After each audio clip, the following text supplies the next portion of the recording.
As you know, Nebraska beat Iowa on Black Friday 24-17 to collect the Freedom Trophy.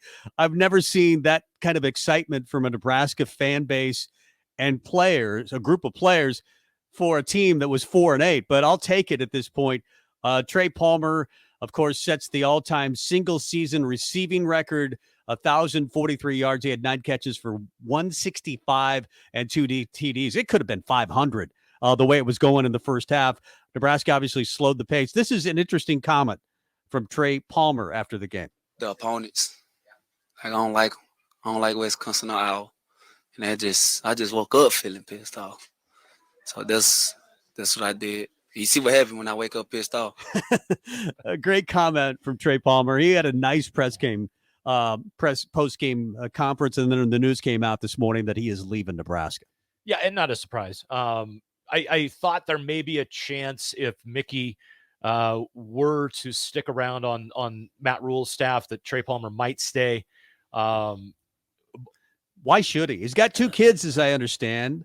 He's got some mouths to feed, and why not? He's a 5-star player. He's the best wide receiver I have ever seen at Nebraska, at least since Irving Fryer. I mean, he's better than Stanley Morgan, who he broke the record of. I would agree there. He's more talented, I think, than Stanley. I think Stanley might tell you that. He's probably better than Kenny Bell. Yeah. I think he's the most talented, certainly, wide receiver I've ever seen play in a Nebraska uniform, maybe next to Johnny Rodgers. Yeah, it would be interesting to have had a bigger sample size than 12 games because for 3 games after his big performance against Purdue, he had, like 19 catches for 57 yards, right, or 11 catches. I mean, he was completely taken out of the game by Minnesota, by Wisconsin, and who am I missing? Michigan. Yeah. So there was 3 games. He was non-existent. He was a non-factor. And to me, if you're a top 2 or 3 round NFL draft pick, you don't get taken out of ball games. No, by the defense. So in my argument about Trey being the best wide receiver in Nebraska football history, consider the fact that he has no running game to speak of. No. Which allows teams to double him in many cases, unlike even Kenny Bell, who had Amir, or Rex, or Stanley Morgan, who had Divine Azigbo, 1,000-yard rusher. Yep. He doesn't have that. And you still can't stop him. They knew that Iowa could not stop him. And that's where I appreciated the fact that from a game management standpoint, Coach Whipple and Coach Joseph chose to actually run the ball and run clock and take the play clock down to 4 or 5 seconds. Yeah. While I appreciated that, you had a running back in that I don't think on 1 carry of his 10 or 12 that he had in the game on Friday took 1 step north-south for a first step, any of those carries. Anthony Grant had a tough day. Anthony, he has disappeared, and it is I don't know what happened. Well, I think he's frustrated by a bad, let's be honest, it's not a good offensive line. I don't think the offensive line can argue they have been very good this year. Now, they did grade out as their best performance of the year in pass blocking yesterday. Yeah. So you got to give that to them. And at times they have been good pass blockers, but their run blocking has been a disaster for any running back. Ramir actually played pretty well, I thought, yesterday. At least he saw the crease and he got to it. 12 carries, 52 yards. Yeah, but that was the difference is Anthony Grant could have done the exact same thing, but instead of taking the first step north-south, he would hesitate, and then he would move laterally left or right, and next thing you know, it's a 3-yard loss. Yeah. If he would have just simply taken the 2 yards, the 3 yards, that's where if you break a tackle, it's a 6 or 7 yard. I don't know what happened with him because he was far and away the best running back on our roster, and now he looks like a guy that just it isn't quite there yet. Like he needs another year. We will break down the game and have our thoughts on the game later on this hour. We also have Mike Schaefer to give his thoughts on Matt Rhule and break down the game as well. I do want to get to the Mickey post-game press conference. This is probably the last time we'll hear Mickey Joseph speak, certainly as head coach. We know that for a fact because Matt Rhule is the head coach. Whether he'll be on staff or not, the staff is starting to come together. Mickey's name has not been mentioned as of yet, but this is Mickey talking about the post-game win. This is Mickey yesterday. No. I've been doing this long enough. I keep telling you I'm from New Orleans. We don't panic, And, we just had to keep fighting. We had to keep throwing blows. And we had to keep throwing blows. And if I show like I'm panicking, then they're going to panic. So, no, we was going to keep fighting. That was a good comment. He basically has been that way all season long. He's been very calm. If you watch him, he's not Bo Pelini on the sidelines. No, that would not be the actions of, even when that was what was always funny, is Bo would just simply look pissed even if we did something good. Right. He'd just stand there with his arms crossed because he didn't know what to do. And if Nebraska does something good now, I mean, Mickey, he doesn't lose his mind and go, completely out of control celebrating. But, man, you can tell he's excited. And it's more he's excited for the kids than he is excited for himself. So he's been fun to watch on the sideline. And I could see why kids want to play for him, too. Mickey here talking about his coaching staff. Hey, no, we control what we was able to control, was play this game and win this game. Now it's not on us right now. We just sit back and play the waiting game. But you know what? I've been through this before. So I'm helping these coaches that haven't been through it. But we have a really good coaching staff, and they all going to land on their feet because they're really good football coaches. He follows that up with saying hats off to his staff. But I take my hat off to them because I told them today that I really respect them as men because they didn't quit. They stayed in the fight with the kids. Not one day did they say, hey, I don't want to do this. So you take your hat off from them. You got to understand we had to hold this thing together for 11 weeks. Not 5 and not 6, 11. And they did it. We didn't get the wins like we wanted, but they held it together. This may be the last time you see Mickey Joseph coach for Nebraska. I hope it's not. But what he has learned, what they have learned. Well, I think what I learned on this job is that I had to be a good person in front of being a good coach, because that's the only way these kids and these coaches are going to believe in me, if I was a good person. And I think that happened. And usually, the Joseph boys, we're good people, and that's why these kids was able to follow me. And I think he says a lot there. Us, Joseph. I mean, the confidence is within the type of human being he is, and the type of human being his brothers are, and that's where I think it comes into play more. It was interesting though that he said that. I tried to be a good person. Not that I wasn't a good person before, but they're watching me more so now than they ever have before. They're keeping an eye on what I do, and what I do really matters because I'm the face of the program, at least on an interim basis. And I think that showed with interim. With Mickey, he was the guy. He showed ownership in this program for a guy who only coached 11 weeks.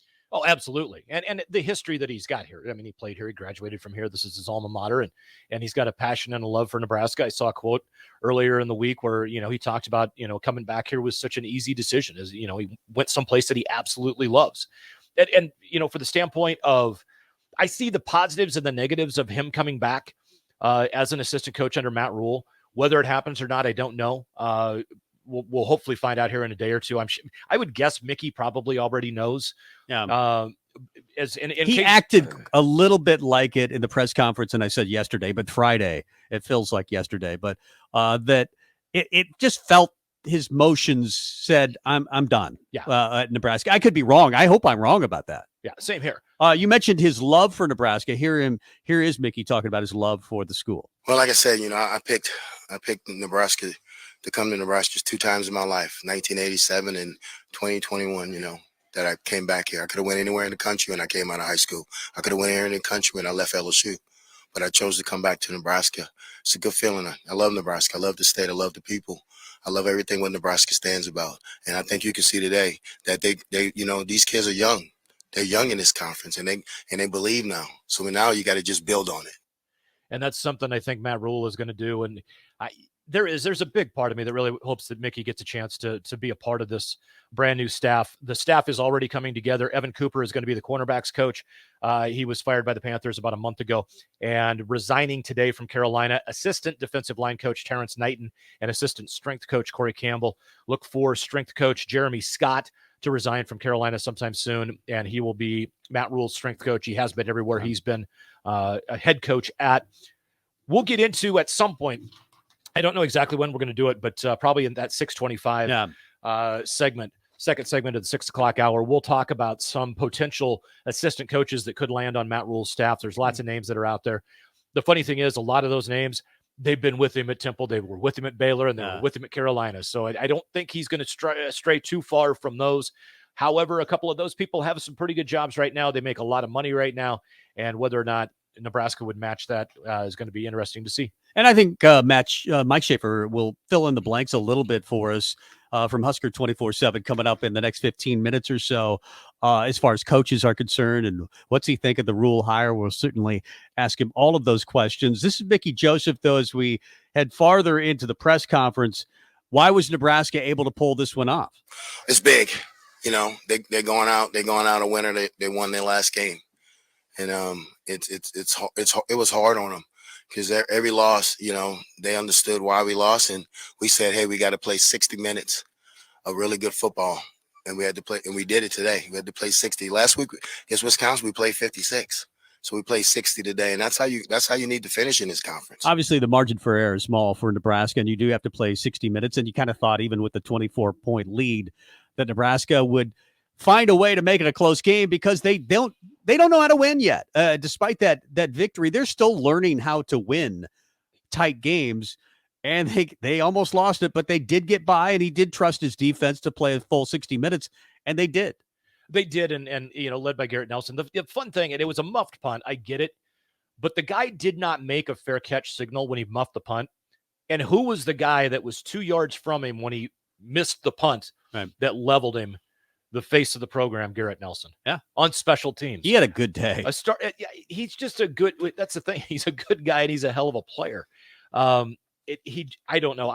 He's one that he could be back next year. I mean, he's one that you would probably put on your wish list. Oh yeah. He's going to be high on the wish list. Yeah. It was funny what he said. I don't have the comment in the folder right away, but he just wanted as many fans to touch the Heroes Trophy as he possibly could. I don't know if you saw it at the end of the game, but they struggled to get it away from an Iowa fan to get the Heroes Trophy away. And she was like tugging on it. And then Nebraska got it away and she was yelling at him, which is great. That's what should happen.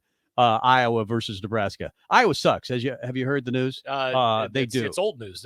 The breaking news about, coaching staff additions is one thing, but the old news is Iowa sucks. It's always good to say it out loud though. Again, this is Mickey talking about proud of everyone.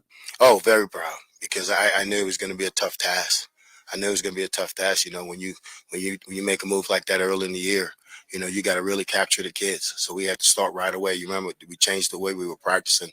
We gave them off on Monday. We kept them in the building on Sunday so they can block out the noise. But they did a great job of doing that. So yeah, I'm proud of them. I'm proud of the kids and proud of the coaches. And he had a plan. It was obvious that he had a plan. He wasn't doing this thing willy-nilly. It's like he must have had a bunch of notes in his desk drawer saying, if I ever become head coach, these are the things I'm going to do. And he did them all. Conversations that you guess took place, you would have to think Trev Alberts and Mickey Joseph at some point prior to the season had a conversation. It's almost like that was the case. I thought he did a wonderful job and maybe 2 more wins. He gets the full-time job, but he does not.